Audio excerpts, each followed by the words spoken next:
14 जून 2023 से लेकर 13 जुलाई 2023 तक इंडिया के 22nd लॉ ऑफ कमीशन ने यूनिफॉर्म सिविल कोड यानी कि यूसीसी पर देश के रिलीजियस लीडर्स और सभी सिटीजन्स का ओपिनियन मांगा है। और इसके बाद से ही कई अपोजिशन लीडर का कहना है कि ये हिंदुओं का एक प्रोपेगेंडा है बाकी धर्मों पे अपना धर्म इम्पोज करने का।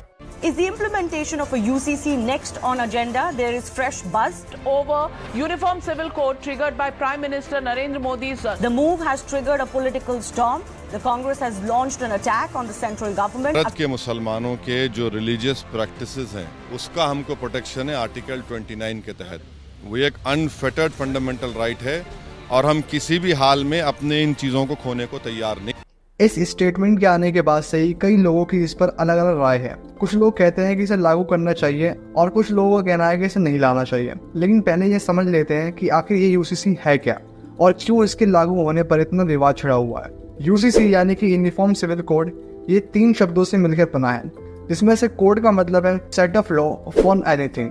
अगर ये क्रिमिनल्स के लिए है तो इसे इंडियन पीनल कोड कहेंगे, और अगर ये चुनाव के लिए है तो इसे मॉडल कोड ऑफ कंडक्ट कहेंगे, और अगर ये सिविल मामलों के लिए है तो इसे सिविल कोड कहेंगे।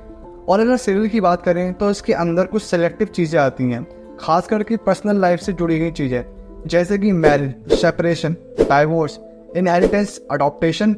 इन सभी मामलों से जुड़े हुए जो सभी कानून होते हैं वो सभी सिविल कोड के अंदर आते हैं। और यूनिफॉर्म का मतलब है कि क्योंकि अभी सभी रिलीजन्स के लिए अलग अलग सिविल कोड्स हैं, उन सभी को मिलाकर एक यूनिफॉर्म सिविल कोड लाना चाहिए ताकि सभी रिलीजन्स में एक यूनिफॉर्मिटी लाई जा सके।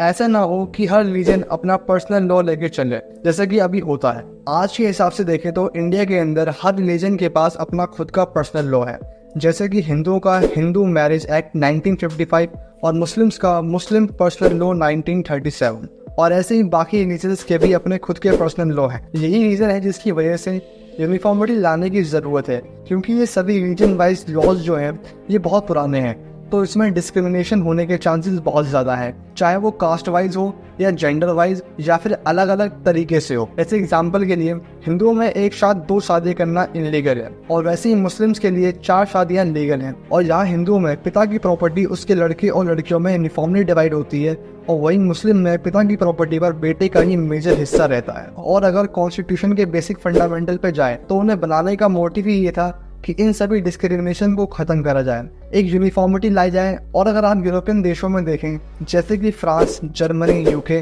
तो वहाँ पे भी आपको सभी रिलीजन्स के लिए एक यूनिफॉर्म सेट ऑफ लॉ देखने को मिलेंगे। हाँ, यहाँ कुछ एक्सेप्शंस हैं जैसे कि यूएस, लेकिन अगर वहाँ पे भी आप देखो तो एक लेवल पे जाके आपको लॉज में यूनिफॉर्मिटी देखने को मिलेगी, जो कि इंडिया में नहीं है। यहाँ तक कि आज़ादी से पहले भी अगर देखें तो नेहरू और अम्बेडकर के बीच में इन यूनिफॉर्म सिविल कोड्स को लेकर एक जंग छिड़ी हुई थी, जहां अम्बेडकर यूसीसी को फंडामेंटल राइट्स के अंदर इम्प्लीमेंट करना चाहते थे, वहीं पे नेहरू इसके बिल्कुल खिलाफ थे। नेहरू को कहना था कि पहले से ही देश के अंदर कम्युनिटी वायलेंस फैले हुए हैं, और अगर ऐसे में यूनिफॉर्म लॉज को अप्लाई किया गया तो सभी माइनॉरिटीज के मन में एक काइंड ऑफ इनसिक्योरिटी फील होगी, ये सोचकर कि उनके पर्सनल रिलीजियस मैटर के अंदर देश इंटरफेयर कर रहा है। यही रीजन है कि कभी भी यूसीसी को फंडामेंटल राइट्स में इम्प्लीमेंट नहीं किया जा सका, और इसे आने वाले फ्यूचर गवर्नमेंट के ऊपर छोड़ दिया गया कि आने वाले टाइम में फ्यूचर गवर्नमेंट्स इसे लागू करने की कोशिश करती रहे। और आपका इस बारे में क्या कहना है कि यूसीसी इंडिया में लागू होनी चाहिए या फिर नहीं?